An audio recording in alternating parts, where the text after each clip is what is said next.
کل قیامت کے دن ایک عورت 4 مردوں کو جہنم میں لے جائے گی۔ عرض کیا گیا وہ کیسے؟ فرمایا ایک عورت کو حکم ہوگا جہنم کا تو وہ عرض کرے گی مالک میرے باپ کو بلایا جائے۔ باپ کو بلایا جائے گا، یا اللہ یہ میرا باپ ہے، میں اس کی بیٹی، میری تربیت کا جوہر اس کے ہاتھ میں تھا، آج جن بدکاریوں اور گناہوں کے سبب جہنم میں جا رہی ہوں اس کا ذمہ دار یہ ہے۔ وہ باپ جس نے اپنے بیٹی کو سب کچھ دیا، اپنی اولاد کی تعلیم کے لیے اپنے پلاٹ بیچ دیے، جائیدادیں فروخت کر دی، نہیں دیا تو دین نہیں دیا، کل قیامت کے دن وہ اللہ کے حضور کیا جواب دے گا؟ ارشاد ہوگا اسے بھی پکڑو، اس کے باپ کو بھی پکڑو، جہنم میں لے جاؤ۔ عرض کرے گی نہیں مالک میرے بھائی کو بلایا جائے۔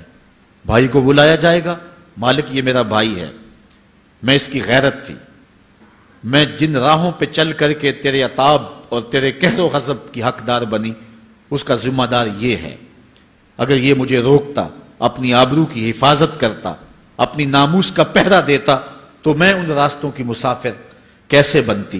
میری خرابی کا ذمہ دار یہ ہے۔ اب وہ بھائی کیا جواب دے گا جو چوکوں اور موڑوں پہ کھڑا ہو کے آنے اور جانے والی بہنوں اور بیٹیوں کو دیکھتا ہے اور یہ سمجھتا ہے کہ میری بہنیں اور میری بیٹیاں گھر میں محفوظ ہیں؟ وہ قیامت کے دن کیا جواب دے گا؟ ارشاد ہوگا اسے بھی پکڑو، اس کے باپ کو بھی پکڑو، بھائی کو بھی پکڑو، جہنم میں لے جاؤ۔ عرض کرے گی نہیں مالک میرے شوہر کو بھی بلایا جائے۔ بلایا جائے گا، مالک یہ میرا شوہر ہے اور میں اس کی بیوی، میری تربیت کا جوہر ماں باپ کے بعد اس کے ہاتھ میں تھا اور اس کے پاس طلاق کی دھمکی ایسی چیز تھی، مجھے جو چاہتا منواتا اور جس انداز میں ڈھالنا چاہتا مجھے ڈھال لیتا، لیکن اس نے مجھے کبھی راہ حق کی طرف نہیں بلایا تھا۔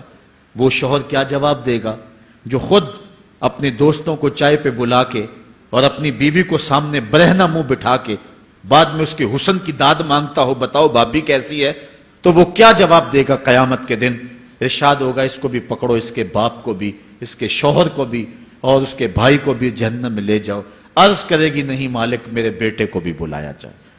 بیٹے کو بلایا جائے گا، مالک یہ میرا بیٹا ہے، میں اس کی ماں ہوں، میرے سینے میں اس کے لیے تڑپتی ہوئی ممتا تو نے رکھی تھی، یہ روٹھ جاتا تو زندگی اجاڑ ہو جاتی، جو بھی چاہتا ضد کر کے منوا لیتا، مجھے کسی کے گھر کے برتن بھی مانجنے پڑے تو میں نے اس سے بھی گریز نہیں کیا، اس کی ہر فرمائش کو پورا کیا، اپنا زیور بیچ کے اس کی تعلیم مکمل کروائی۔ اگر یہ ضد کرتا کہ امی آپ نماز نہیں پڑھتی، میں آپ کے ہاتھ کا کھانا نہیں کھاؤں گا، امی آپ یہ عمل کیوں کرتی ہیں، یہ شریعت میں جائز نہیں ہے، تو میں جو ہے وہ کھانا نہیں کھاؤں گا، تو کیا میری ممتا مجبور نہ ہو جاتی؟ اس نے ساری زندگی کیا مجھے اس کے بارے میں کوئی کہا تھا، نیکی کی طرف بلایا تھا، بدی سے روکا تھا؟ جس بیٹے نے اپنی ماں سے ہر ضد پوری کروائی ہو تو اس نے صرف دین کے بارے میں کوئی ضد نہیں کی ہے، تو وہ کل قیامت کے دن کیا جواب ہوگا؟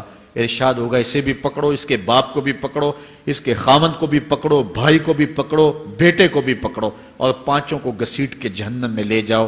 فرمایا ایک عورت 4 مردوں کو قیامت کے دن جہنم میں لے جائے گی۔